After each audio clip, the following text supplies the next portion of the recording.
and we're off to the races. So the talk today is called The Generative Way, which is a take on my new book coming out called The Generative Organization. And the story today is about how do you make AI your muse. There's the link to download the slides. If you're on your phone, just take a snapshot. It'll show up and you'll be off to the races.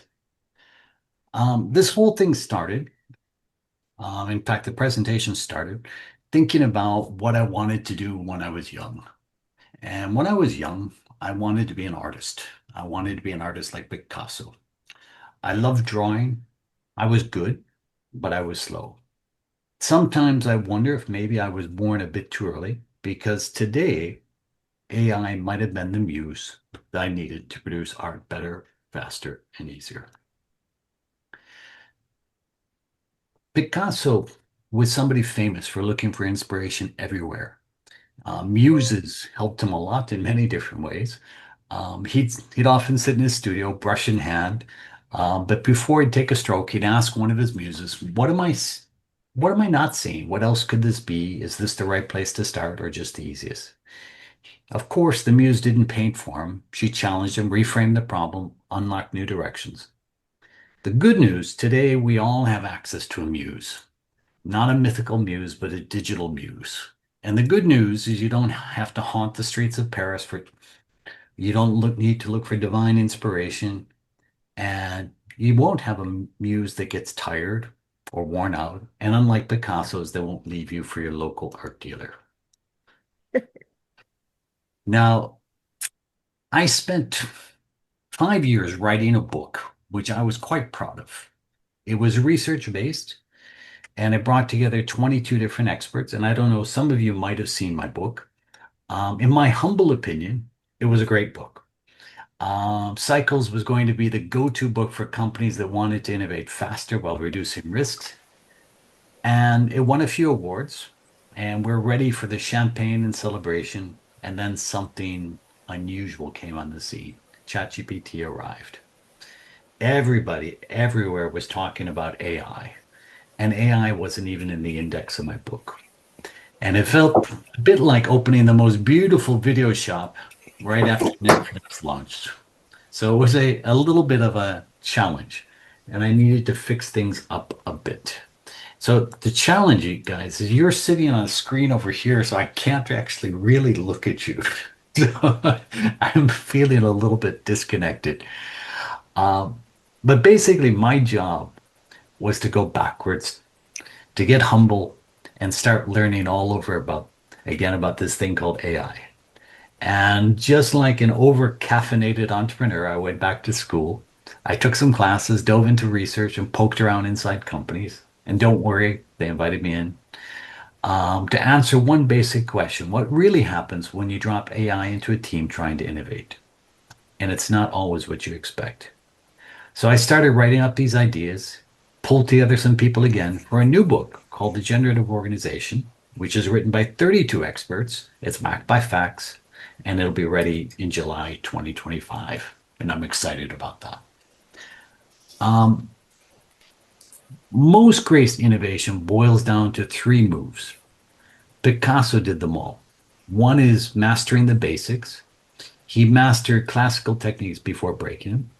Building deep connection. He studied his subjects obsessively, just like you need to learn about your products obsessively.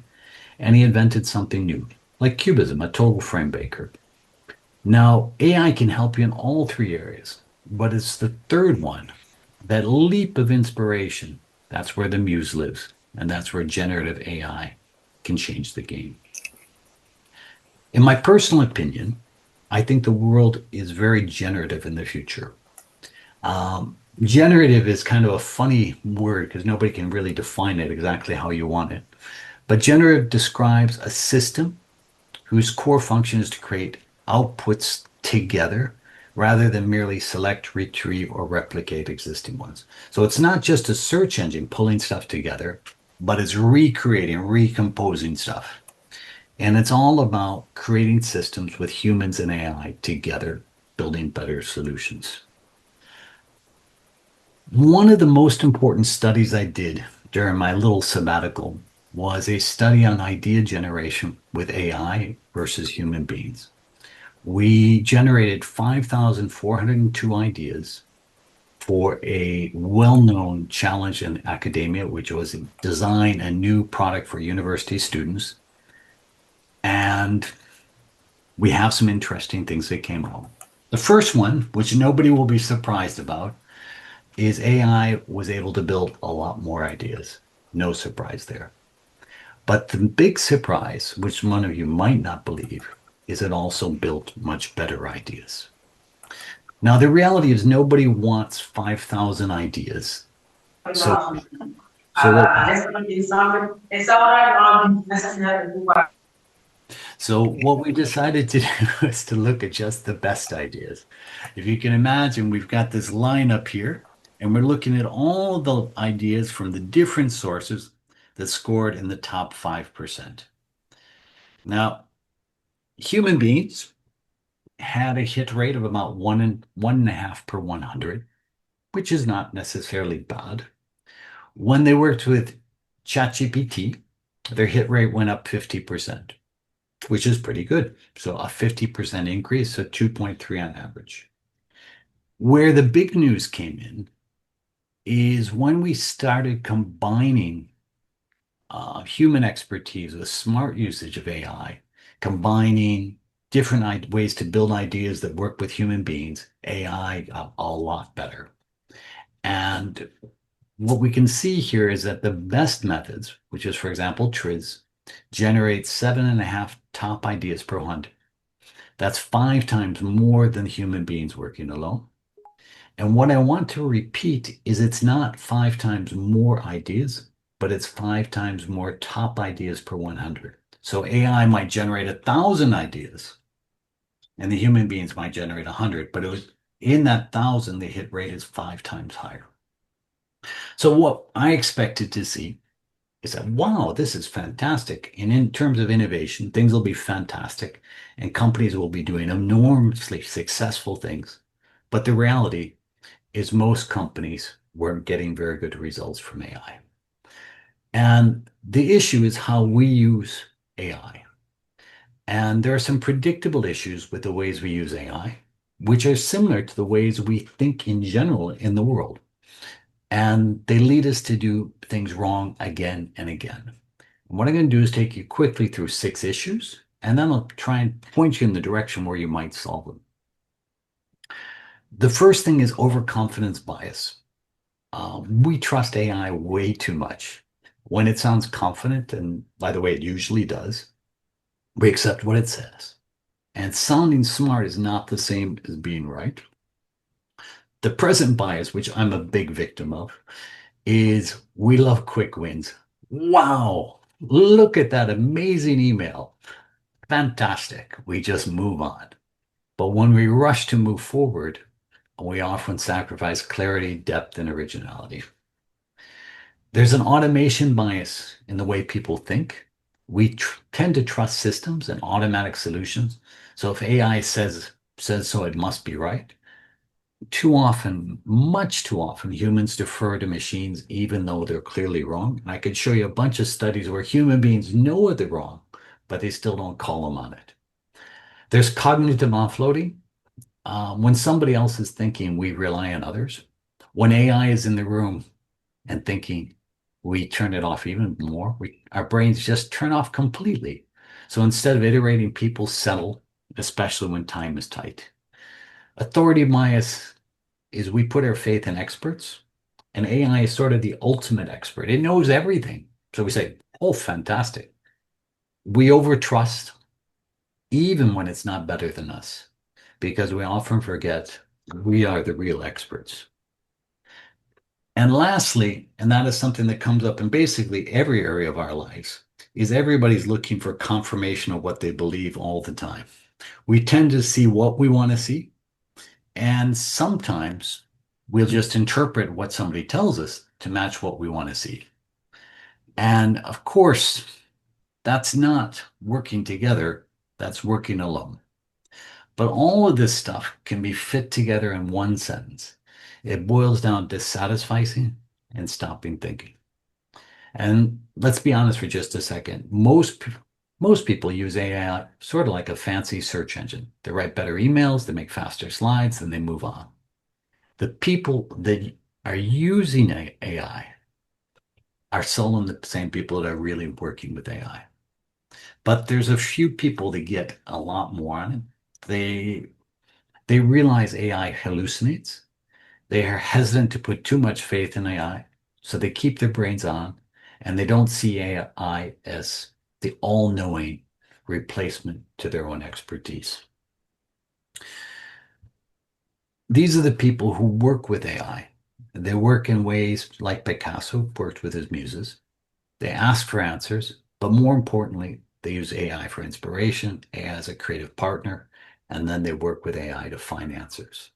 It's not an oracle, but a partner in the process. Now, I think I'm guilty of this as well. A lot of us are looking for the magic bullet, the tools that's ever going to make everything easier, the secret prompt, the secret tool. Um, they really don't exist. What you need is principles. And I think what you need is a sparks of insight on how you can work differently with AI. And this is important because if you learn how to work with AI, it doesn't matter which tool you're using, which LLM you're using, you'll always be getting better results. Now, there's a word I love, which is sparks, because it's closely tied to everything you're doing in terms of innovation. And I'd like to use this word to help you see how you can work differently with AI. And just like back in school, each letter stands for an important principle, and we'll go through them one by one. A question. Does anybody have any questions so far? Do you agree that we're not getting what we want to get out of AI? The big, Absolutely. Yeah, I agree entirely that we're all dipping into the unknown and trying to understand ways of working, and also at the same time having a blissful ignorance about what this technology actually entails. It entails a lot of effort at the beginning. What we put in is what we're going to get out at the end. Yeah. yeah, no, I think, you know, there's this big fear of missing out. Everyone says, wow, look at what these people are doing here. And everybody's presenting their success stories. But the reality is, success stories are pretty few and far between. In fact, McKinsey estimates that less than 1 in 10 companies has seen any noticeable positive benefit from the use of AI. And this is any noticeable positive benefit. It's not saying big, massive things, but anything which is measurable. John, I see you're going to say something there. Yeah, I'm going to say something, Brian. It's kind of like garbage in, garbage out. If your Yep. data is not clean, your data is not reliable, your data resources and research papers are kind of argumentative or they got that group think to them, you're not developing anything new. You're not coming up anything with AI that's going to actually get you something new or something clear in the research that you're looking for. I know I have a lot of problems doing deep research Mhm. with it, that where's the actual research being done? What is the actual thing out there? And I can't rely on AI for that. I have to go out to those sources and actually dig right into those old research terms. So I think, I mean, definitely there's garbage in, garbage out. And sometimes it's the data. But I'd like to sort of open up our eyes and say sometimes the garbage is coming from us. And the garbage is how we work and how we do things. And what I'd like to do is give you a simple acronym which you can try in your life and see if it works better in the way that you work with AI. Okay, so let me go through this. So each letter stands for something. The first letter in Sparks is S, which stands for speak it out. Now, Picasso, he spoke to his muse. You can't imagine him sitting down and writing a memo or sending an email. The reason being is it was easier to talk. And you should probably try to do the same with AI. The reason is simple, is we think different, and we usually think a lot better when we talk. And talking is a way to get into a flow where we actually are more effective and more in touch with what we're doing. Now, I'd like to give you an example. So Picasso's most expensive painting ever was the Femme d'Alger and the 15th version. He painted 15 paintings in the series, and it all started with the painting that you saw on the left-hand side, which of course is not a Picasso. Rumor is he would go to the Louvre at least once a month and he would talk. And he would talk to the painting, he would talk to people around him.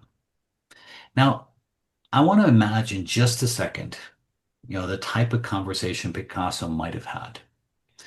And he might have said something like, I keep thinking about that damn Delacroix painting, The Woman of Algiers, all cushions, curves, and quiet secrets. They're just too perfect, too finished, like a stage play, everyone in place, everyone behaving. I want them alive. I want to break the curtain. No more idealized harem fantasies. What happens after the smoke when they stand, they laugh, they cry, they scream? Their elegance, it needs to unravel. The curves, you need to cut them. The bodies, you need to flatten them. I just want power, chaos. And God, I want color. I don't want these muted browns. And he could go on. Of course, as an artist, he could talk for a long period of time.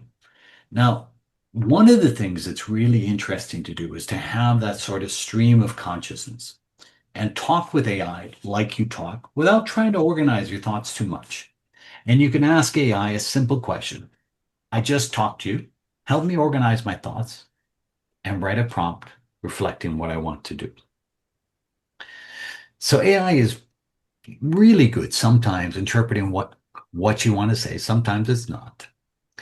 For Picasso, here's the prompt it gave me back. It said, create a painting that begins with a classical scene of stillness and beauty, a room of reclining figures richly adorned like Delacroix's Woman of Algiers.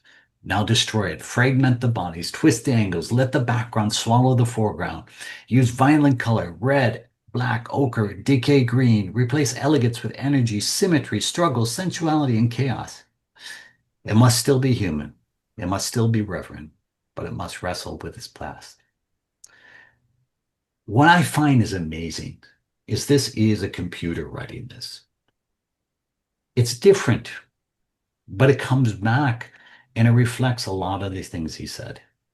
Lastly, it says, make the painting feel like it's just survived an explosion and still alive. Now I have a test for you. One of these images was drawn by Picasso, and one of the images was done by ChatGPT. I'm going to take a breath, and I want you to guess which one was it, A or B. You just have to put it in the chat, and I'll see how the numbers come in.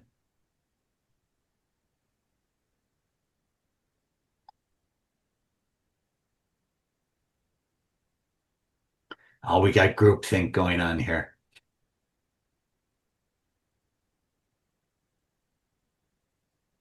Okay.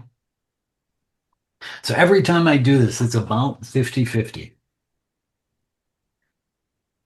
What's interesting, and one of these is worth 32 million, and the other is not even worth 32 cents. So the correct answer is A. It's not B. But what's interesting here is how just with that pretend conversation there, you can have something that comes out which is better and different. So that's the Picasso. My message is simple to you. When you start out using AI, talk to it and let AI figure out what you're saying. Get your thoughts flowing and get it feeling what you're trying to feel.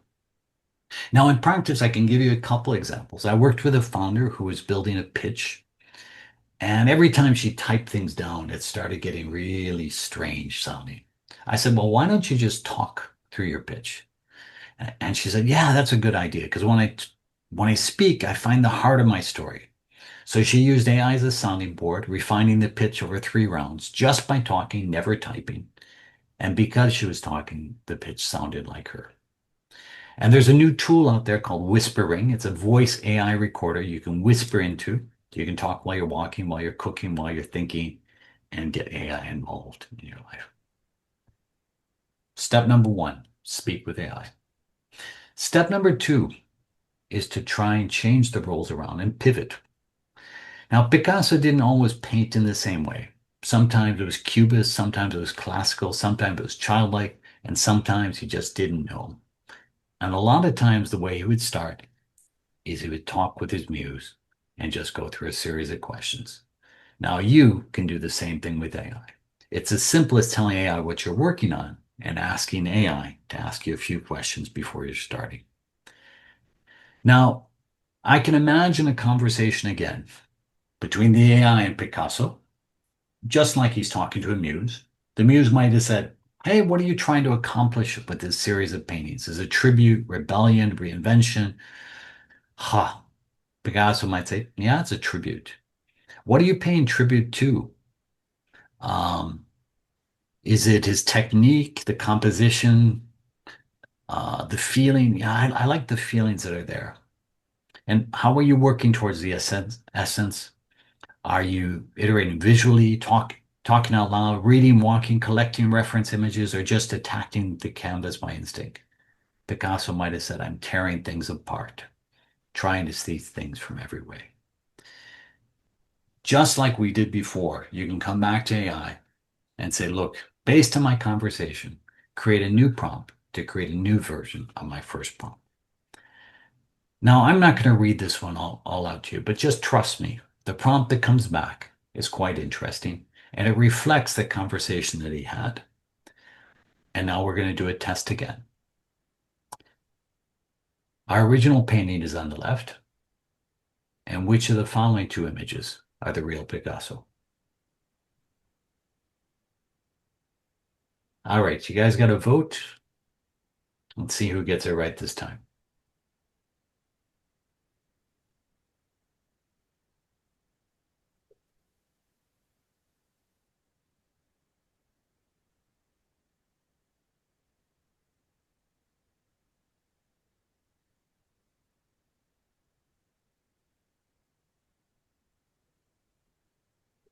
How many of you feel confident with your guess?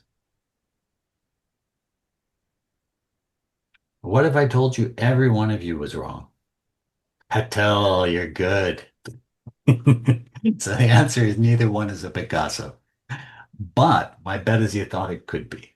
And that's the important bit, is the muse was creating something, which is interesting. So a starting point for you when you're starting a project is before you give a prompt, or just when you give a prompt, say, "Look, ask me a few questions to clarify this." And then you'll get pointed in the right direction. And I'm going to give you a prompt. If you want to take a screenshot of anything during this talk, there's this one and one later. If you want an amazing chat with AI, I suggest this prompt. I'd like you to help figuring out how AI can best support this project. Of course, you'll have to describe what the project is about. Ask me questions one at a time about my goals, my current processes, and constraints until you have enough context to give a few obvious and a few non-obvious AI recommendations. My bet is you'll have one of the best conversations you've ever had with a colleague anywhere. It will change the way you think about AI. The next in our letters is A, which is ask for more. Now, Picasso had an amazing work ethic. He'd keep on trying and improving all the time. The reason he got the final painting right is he did 15 before it. I don't think he ever asked his muse to do his work. Maybe he did. But each of you have a muse you can ask for more, and each time it will give you another answer. That's the glory of generative AI, is it never gets tired and it always keeps asking. So the final artwork in this series is the Femme d'Anjou. It was his 15th and his final try. It wasn't perfect, but it was sold for $132 million. So that's pretty close to perfect in my terms. But could he have made it better? And I'm going to suggest that what he might do is try taking his muse to ask for different versions of this painting to see how it might look different. Create 3 more versions, one in primitivism, one like Matisse, and one like you might see it through the eyes of a bug with kaleidoscope eyes. Now, I don't think any of these is great, but what I do think is they're fun and they're inspirational. And personally, I like the bug eye version. I think it's kind of fun. Now, what do you think? I mean, for me, what's cool is you can keep on asking the questions and keep on asking the questions. The number of options is unlimited. Often we accept the first answer AI gives us. If you want better ideas, don't accept the first one ever unless it's amazing. In practice, I did some work with a retail team that was trying to design a new loyalty program. They worked with AI. The first thing they said, give us some ideas. And the things that came out are pretty obvious. They said, give us 10 more, then give us 10 more based on regret and not reward. And finally, trying to figure things out backwards and sideways. What they ended up doing is unlocking a new campaign where customers saw not in what they could get by joining the reward program, but what they missed by not buying. Oh, it's for you outside.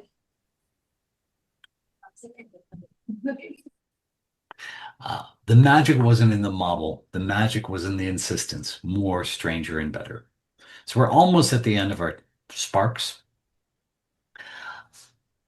The next level is reframing. When you change your perspective, you change your answers. Picasso didn't ask what I should paint. He asked, could I show this from another angle? He kept on reframing and asking new questions. You can and should do the same thing with AI. In a big study I ran on idea generation, the strongest predictor of the number and quality of ideas is not the quality of the people or the methods being used. It's the questions you're being asked. If you keep asking the same question, you keep getting the same ideas. When you ask your question different, you get different answers. What you might try is using HMW, which is how might we. That acronym will change how you think. We worked with a hospital that was looking up ways to speed up discharge.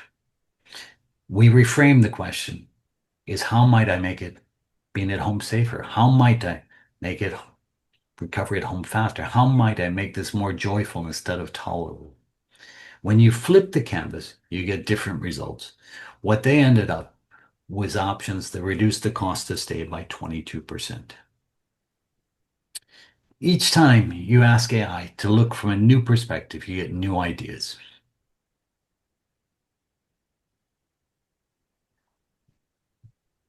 For me, creativity is about a hard slog. What we believe in sort of these eureka moments, we think ideas come and they just pop into our head. I don't think that happens very often. Great ideas don't land in one shot. And too often we're excited by the first results. In social science, that's what Herbert Simon calls satisficing. A definition I love comes from Jeremy Utley's book, Idea Flow, from a 7-year-old child who gives a definition of creativity. He said, creativity is doing more than the first thing that you thought of. If you keep asking, what did I miss? What are we missing? How can I see things different? How can I do things different? You'll get great results.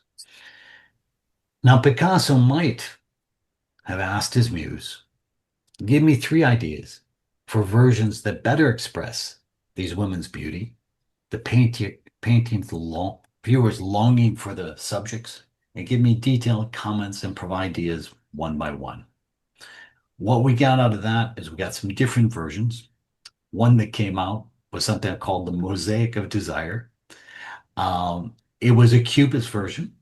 It's kind of tacky in some ways because you got these little flowers on people's nipples and parts and stuff like that. But I can imagine Picasso painting something like this. The question you need to ask is, does this look like a Picasso? It does. If it is, the muse is doing some impressive things. And this is done in minutes, not in weeks. The series that he drew here took him about 18 months. Now, with AI, everybody's pretty good. You remember how hard it was to pick out the Picassos earlier? But exceptional still takes sweat, effort, and energy. You need volume, you need variation. You still need some really bad ideas to get the good ideas. In my work with companies, they all keep on going one step further. A couple examples I can give you. Moderna was not my client, by the way. Moderna used an iterative loop to generate new models for mRNA. Each round, they would design something, they'd look for better and keep on going through it.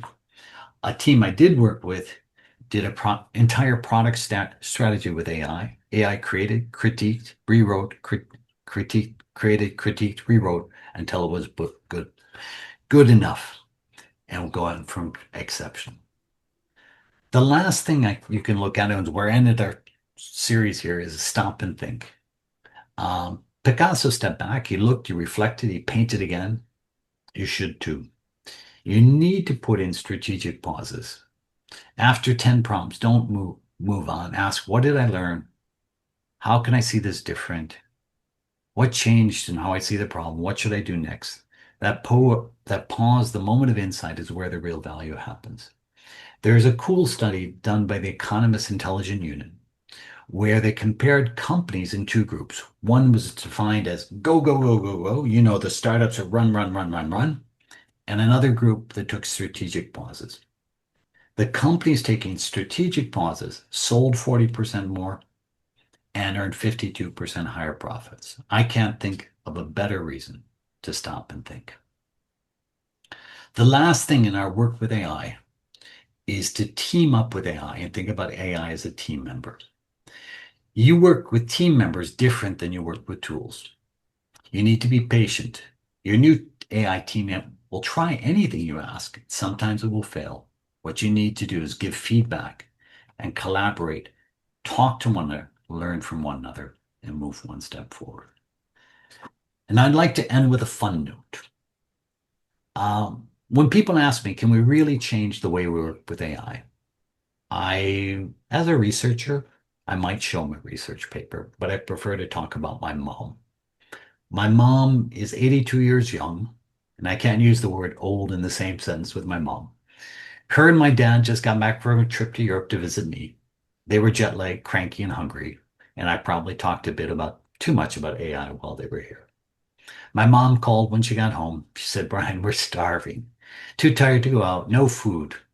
And then, tongue in cheek, she said, can your AI thingy help with that? Expecting, of course, I'd say no. I said, Mom, what's in the fridge? She said, I don't know. God, I can barely keep my eyes open. Maybe half a zucchini, some wrinkly cherry tomatoes, a lemon, some garlic. I said, take a picture and then talk with AI about what you'd like for dinner. She tried and then said something that made me smile. Ha, I would have never thought of that. That AI stuff works. AI came back with a roasted tomato zucchini pasta with lemon garlic oil. 15 minutes later, she was plating it like a Food Network star. I have to believe if my 82-year-old mom can work with AI, you can too. Let's go back to Picasso for a minute. You could ask, would he have used AI? I have absolutely no doubt in my mind he would have used AI. He would have been one of the first people who tried it, but he wouldn't have used it as an oracle. He would have used it as a muse. He would have asked it to challenge him, confuse him, surprise him. And when it gave a weird answer, it asked for 10 more. That's what we get to now. You don't need to be a genius. You don't need to code. You need to work with AI. Be curious. Ask better questions. You've got a muse. Will you use it? Now, I'd love to help you make AI your muse. We offer keynotes, workshops, sprints, and great learn by doing programs. And soon our book will be coming out. I'd like to end telling you about a workshop we're put together, which I'm really excited about. I'm not going to talk, it's one slide, that's all that's there. It's a great learn by doing AI workshop, personalized by company. It starts with a pre-event preparation. We figure out what you want to work on inside a company, and then one full day together, defining objectives, building ideas, checking ideas, and looking at ways that you can present and test those ideas. And then finally, we run an optional Shark Tank at the end. What's cool about this is how it all comes together into really hands-on usage of AI. If you want to get your colleagues to use AI more effectively, don't just show them, get them to use it on a problem. And I'd like to close with a challenge to you. The second thing I could suggest you take a screenshot is the Sparks lab. You can start using Sparks right now. You could record some thoughts about this talk, ask ChatGPT to summarize your thoughts, and make your LinkedIn post. You could use one of the tools here. Tell your boss why you'd like a training with us. For the best posts, the ones that make me smile, I'll offer a free 1-hour one-to-one talk. I'm actually kind of a nice guy. You might enjoy chatting together. Or a 1-hour keynote at your company, but it has to make me smile. And I have a hint for you. Tell me a story about your mom or your grandma, and you're almost sure to win. So what are the next steps here? First, take a screenshot of this. Print it out, put it on your desk, and try to use AI a little bit differently. And I have to say, I hope to hear something about your mom, and I'm going to give you an opportunity to leave some feedback. You can get a copy of our book Cycles. You'll get on our mailing list for our new book coming out, slides from the talk and a video of the talk. And if you want, you can set up a time to meet together using the link which is there. Now, what I'm going to do is I'm going to stop sharing my screen right now because it's driving me crazy looking at two different screens at the same time. And I'm going to give you the link at the end and let you guys ask questions if you want. First of all, was it interesting? I mean, and you can be as honest and brutal as you want. That would help me. Did you learn anything? Did you think different? Do you believe me?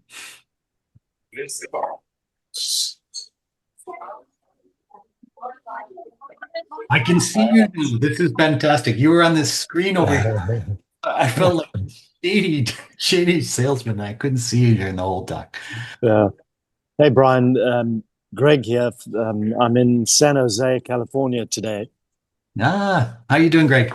I'm doing good. I just love your honesty and just this framing. I think what I'm finding, I've been here with Cisco, and obviously they are deeply trying to figure out AI in a very deliberate way. They're using all their internal engineers and talent. But I think the way that you're framing what's happened and where we are in our current reality, for me, was exceptionally useful. And the idea of having a guide and doing what you're doing in terms of what do we really want to do with AI and stepping back and using, I've really struggled with the voice. And I don't know why. It's been a real block for me, but I'm really inspired by the way you framed that and starting out with speak.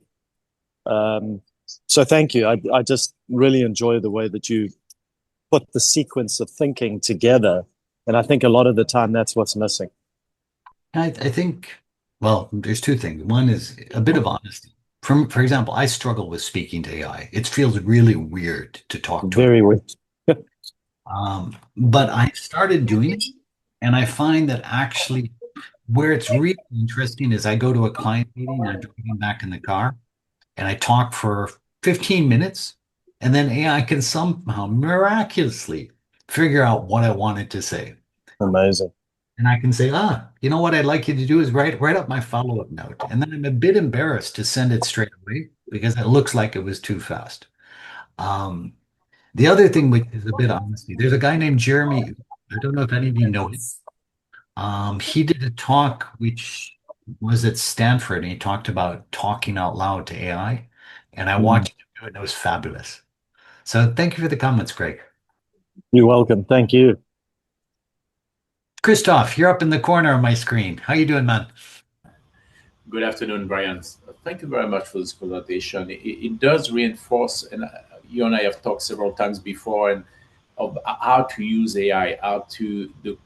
And you come from the direction of reframing it, asking, playing with it, and for me, it's also using multiple prompt in a row and that serve each other, and that the benefit I use that a lot to do like big picture and then go into more detail and then go into implementation. It's similar logic. Use AI not just on the one question, but use it in multiple ways and critique it. You're the first one who made me really think about it. It's like whatever result came out of a response, look for what's wrong in it. Look, criticize it so that actually you can refine it. So I find that very, it's all in the same direction. It's very helpful. Thank you so much. I think, building on what you're saying there, Christophe, the idea is we typically make simple prompts because they're easier for us to manage, but sometimes a multi-step prompt is a lot better. So, for example, a prompt that I teach startups to use is I have them upload their pitch and I say, please evaluate my pitch, but before you do, evaluate this from 10 different investor perspectives. And for each of the investors, write down a few comments and then integrate those comments in the comments that you're giving back to me. And the type of feedback you get is dramatically better than what you get when you just ask AI to review the pitch. So, a question I have for you is I'm looking at putting this talk, really filming it, really making it nice. Content good enough to do that? I mean, it has to flow a little bit quicker. Some of the examples take a little bit of time. Is Picasso interesting as an example, by the way? Yeah. I thought it was kind of, and it's true. I did want to be an artist. I actually I got a scholarship. I won a national math contest in the U.S. Dropped out of math school and decided I was going to be an artist.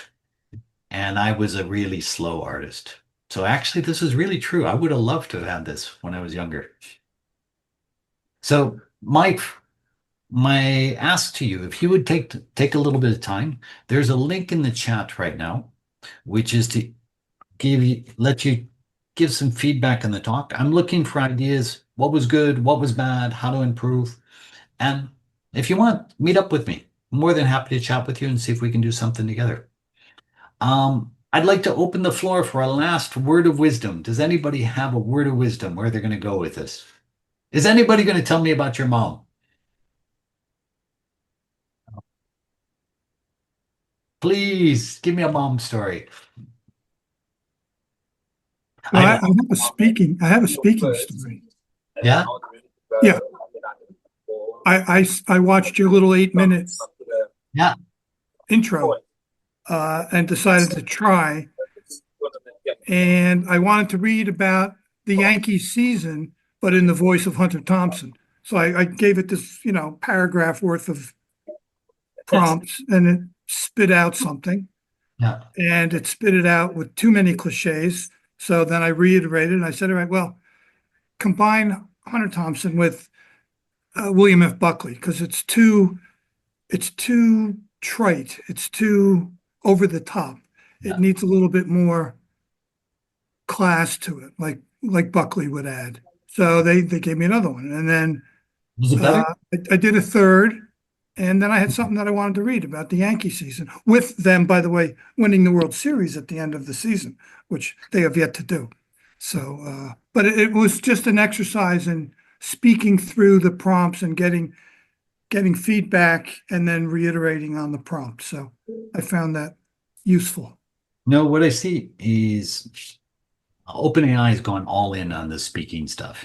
And you'll see that, in fact, there's a whole new speaking features that are going to come out soon. So I think it's speaking, it's interacting, it's treating AI as a teammate rather than somebody you just type in and give me an answer. Anyways, that was it for today. Thank you, everybody. I appreciate it. For those of you who had your videos on, fantastic. For those of you who send me feedback, even better. And for those of you who send me a story about your mom, you're my partner, my friend. Thank you very much. Cheers. Take care, you, Bryan. Thank you.